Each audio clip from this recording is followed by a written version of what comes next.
My name is not important, nor the circumstances that led to my assignment in this accursed conflict.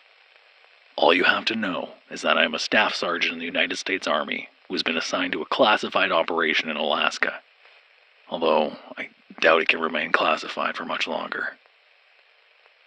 I can't say exactly when the war began, though I would guess that it's been going on for at least a year, if the veterans are to be believed. Officially, we're partaking in a containment operation, although anyone with a pair of eyes and a working brain can easily see that it's something much more. After all, containment usually doesn't involve daily artillery bombardments and the deployment of tactical nuclear weapons. Yes, you heard that right. I've counted one instance of nuclear weaponry being utilized, and although it was probably low yield, it proved that this was no minor operation. Moreover, although the amount of actual soldiers being deployed is rather small, the government is utilizing the full extent of American firepower and technology. Hell, some of the stuff we get belongs in a sci-fi movie. But I'm not making this message to talk about some fancy equipment. I'm saying this because humanity is on the brink of extinction, and the spongeheads in Washington are too concerned with politics to do anything about it. This threatens not only to shake the very foundations of our society, but also the end of all life on this insignificant planet as we know it. I cannot say exactly how it started, but at some point, unusual events began being reported. Along the Dalton Highway, trucks went missing, along with their occupants, and numerous witnesses claimed to have heard ear-piercing screeching in some of Alaska's most desolate and inhospitable regions. Eventually, entire towns and settlements fell off the grid, all communication from them ceasing completely.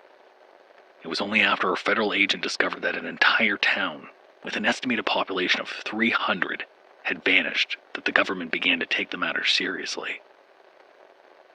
I was only deployed about a month ago, but I've already had 2 encounters with our enemy. The first encounter took place during a rescue operation near Anaktuvuk Pass to recover a stranded pilot. Exactly how he got stranded in such a remote place is beyond me, since we weren't told the specifics. But our formation happened to only be an hour away from his location, so we were assigned to pick him up and take him somewhere safe. By the time we arrived, it was too late. He had taken refuge in a nearby cabin to ward off the cold whilst he waited for us, and someone, or something, attacked him. I only got a brief glimpse of the body, but the images burned into my mind. His entire body had been pierced with sticks, branches and twigs that seemed to rise from the floor. His sidearm was still resting in its holster, implying that his death was quick. What scared me most was not the mutilated corpse itself, but the question which hung over it. What killed him? Who or what was capable of killing an experienced U.S. serviceman with such swiftness and brutality as to prevent them from resisting, especially in such an unusual manner? I considered asking my superior at the time, but a small itch in my mind prevented me from doing so. We left the body, and on our way back to base, a bright flash of light illuminated the darkness which blanketed us. The shadow of a small mushroom cloud extended just beyond the tip of the mountains, and an ugly silence filled the ride back. I am currently experiencing the second encounter, and I truly believe that I may die. Our mission was to protect a convoy of supplies and equipment for an isolated fire base. The trip here was relatively normal, although the further north we traveled, the more something felt off. It took us a while to realize, but the closer to the fire base we got, the less wildlife and foliage we saw. Considering that Alaska is practically a massive, untamed nature preserve, it was more than unusual to not see a single sign of life. By the time we were about an hour away, the terrain around us completely lacked any vegetation, and the sky was void of any migrating birds. We could all feel the wrongness that perpetuated around us. The reason for our unease became clear when we reached the base. The complex seemed completely intact, but not a single soul was presented. Any sign of human inhabitation had been erased, and all that was left were empty buildings and defensive emplacements. In the hopes of searching the local area the next day, we were ordered to remain at the base for the night until sunlight rose. I don't think I will ever see the light of day again. It started just after midnight, when one of our privates, Jenkins, was reported missing by his buddy. They were standing guard near the entrance when the pair heard the sound of a snapping branch nearby. Naturally, they both raised their guard and turned on their night vision goggles, at which point Jenkins had vanished into thin air. His buddy scoured the immediate area and, upon failing to find him, had returned to report the incident to us.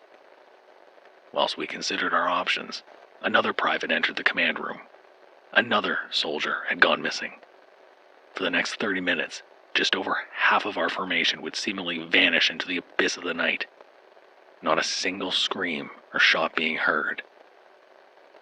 We attempted to contact command, but all attempts failed. We were alone, afraid, and surrounded by an unknown enemy about which we knew nothing. I'm currently barricaded in the command room with what remains of our team. I hear it outside. The cracking of bone, the rustling of leaves, the gradual encroachment of our demise. I can see it as well, but we're fighting. Not terrorists, not an enemy nation, not even some horrific monster or demonic entity which you might see in a horror movie. We're fighting that which we stand on. A horrible, massive nature, including trees and animals, is slowly expanding towards us. It's sentient, and it clearly views us as hostile. Our weapons do practically nothing against them. We have nothing to aim for, and they seem to have no conventional weakness. I'm not sure how much longer we have, but the entire structure has been enveloped in hard oak and ever-shifting greenery. I think a few branches have managed to break through the ventilation, so it's only a matter of time before it finds us. We're waging a war against nature itself, and it's finally started to fight back.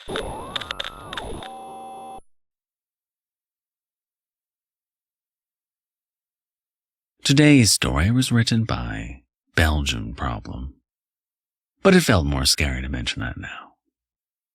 You can handle another story right